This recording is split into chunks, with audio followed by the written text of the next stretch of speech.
There's a moment you imagine before you move somewhere, a specific scene. You've built it without realizing it. The first morning, the first walk through a new street, the first time you exhale and think, yes, this is it. This is where I'm supposed to be. I had that scene in my head before I moved to Ireland. And when I arrived, it didn't happen. Not on the first morning, not in the first month, not for a long time after. And I had no idea what to do with that. The first week, I walked around like someone waiting for a feeling to arrive that never did. I'd expected something recognizable, something that said, you belong here. The way places do in films, a street that feels like yours before you've walked it twice, a cafe where the person at the counter already seems to know your order. Ireland didn't do that. It just existed, steadily, without particularly noticing I was there. The mornings were strange to me. Not bad, just unfamiliar in a way I hadn't anticipated. The light was different. The sounds outside my window were different. A different quality of silence, a different type of bird, rain that fell in a way that rain had never fallen where I grew up. Small things, trivial things, the kind of things you feel embarrassed to admit unsettled you. But they did. I remember standing in a supermarket in my second week, a perfectly ordinary supermarket, and feeling very suddenly, and for no clear reason, like I was watching my own life from a slight distance.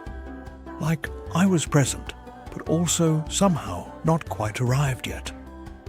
I picked up something familiar from the shelf, something I recognized, something from home, and stood there holding it longer than necessary. I didn't miss the thing. I missed the feeling the thing used to carry.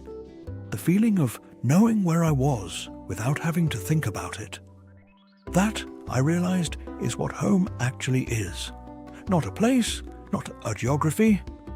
Home is the feeling of not having to narrate yourself to yourself constantly. And in Ireland, for the first time in my adult life, I had to narrate everything. Who I was here, how I was supposed to behave, what the rules were, the unspoken social ones, the ones nobody writes down, how to read people who had a completely different relationship to directness and irony and silence than anyone I'd grown up around. It was exhausting in a way that had nothing to do with the logistics of moving. It was the work of not knowing who you were in a new context, and nobody had warned me about that. The hardest part wasn't the practical things. It was the social texture, the way people interacted here, and the fact that I kept misreading it. Irish humour is a particular thing. It's dry, it's layered, it often says the opposite of what it means, and it requires a kind of calibration that takes time. The first several months, I regularly failed to catch it. I'd take seriously something that was meant lightly, or I'd laugh at something that actually wasn't quite a joke. Nobody made me feel bad about this. That was almost more disorienting. The absence of correction. People here absorb your social errors very graciously, which means you never quite know when you've made one. I also misjudged the warmth. Irish people are warm, genuinely, deeply warm. But it's not a warmth that announces itself immediately. It doesn't rush toward you.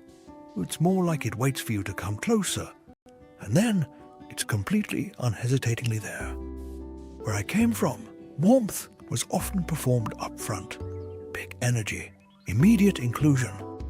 You were welcome from the first second, loudly, clearly. Here, the welcome was quieter. It took longer. And in that gap, in the weeks before, I understood that the warmth was there, even if it wasn't visible yet. I felt lonelier than I had expected. not because people were cold, but because I didn't know how to read them yet. And when you can't read the people around you, you feel like a foreigner in a way that goes much deeper than language. You feel like a foreigner inside yourself. There's also something about the way this country relates to rain. I know that sounds small, but stay with me. Where I came from, rain was an obstacle. Something that cancelled plans, ruined moods, required apology. Bad weather was a problem to be managed. In Ireland, rain is simply a condition of existence. It is not good or bad. It is not anyone's fault. It is simply what the sky does here, and life continues inside it rather than waiting for it to stop. The first winter, I fought it. I stayed indoors when it rained, which meant I stayed indoors most of the time, which meant I felt trapped and restless and separate from everything outside my window. It took me until spring to understand. The Irish don't wait for the rain to stop. They put on a coat and go anyway. And the rain, experienced from inside it rather than from a window, is completely different. It's not unpleasant. It's cold, yes. Wet, obviously. But it's also real and present and alive in a way that watching it from inside never is. That was a metaphor I didn't recognize I was living until much later. I'd been standing at the window of my own experience, waiting for conditions to improve before I engaged with where I actually was. There was a night, it was deep winter, February, the darkest part of the year, when I finally stopped. Not stopped in any dramatic sense. I just sat down in my apartment with the rain outside and the silence around me, and stopped trying to feel something I didn't feel yet. And in that stopping, something happened. I started to pay attention, not to Ireland specifically, to myself, to the version of me that was sitting in an unfamiliar room, in an unfamiliar country, genuinely uncertain about whether I'd made the right choice. And I noticed something I hadn't expected. That person, uncertain, slightly lost, not yet belonging anywhere, was more honest than anyone I'd been in a long time.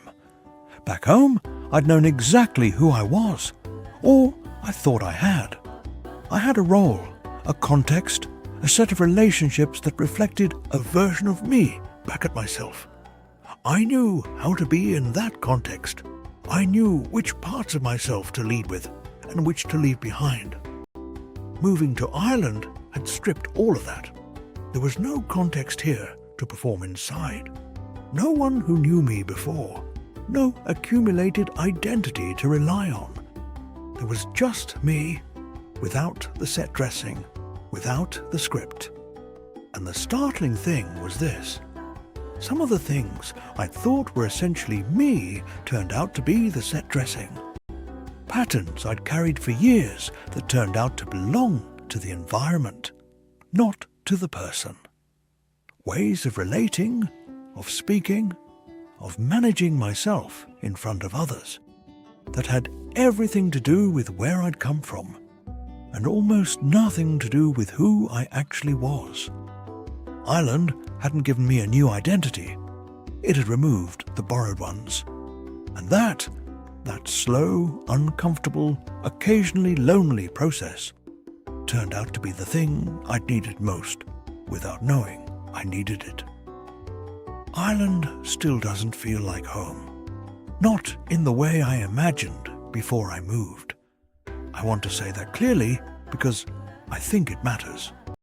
There are still moments of not quite belonging.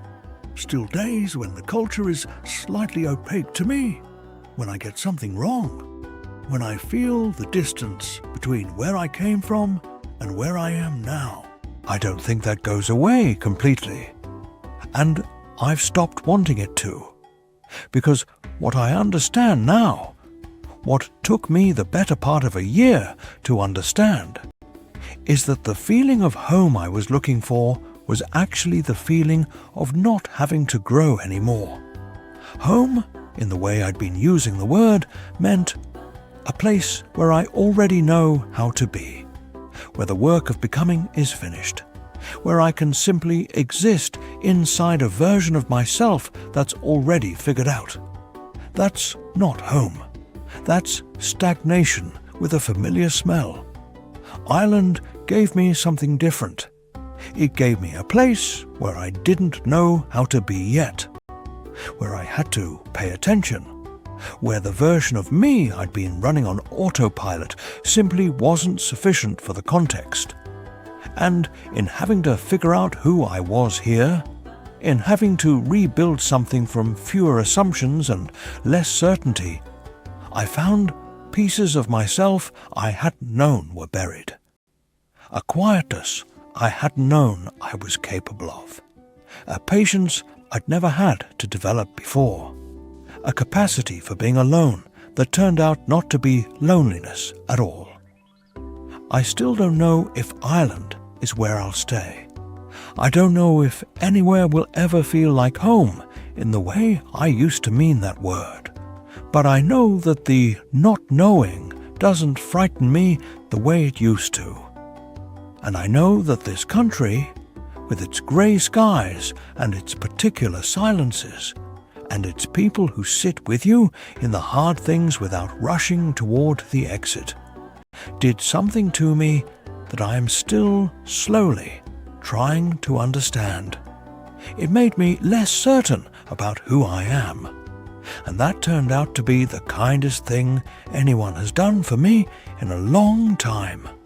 If you've ever moved somewhere and found that it didn't feel the way you expected, if you've sat with the gap between the life you imagined and the one you're actually living, this channel exists in that gap, not to resolve it, not to make it prettier than it is, just to sit with it and look at it honestly and maybe help you find something worth keeping inside it.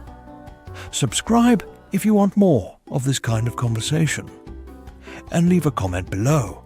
Has a place ever surprised you? Not in the way you wanted, but in the way you needed. I'll be here.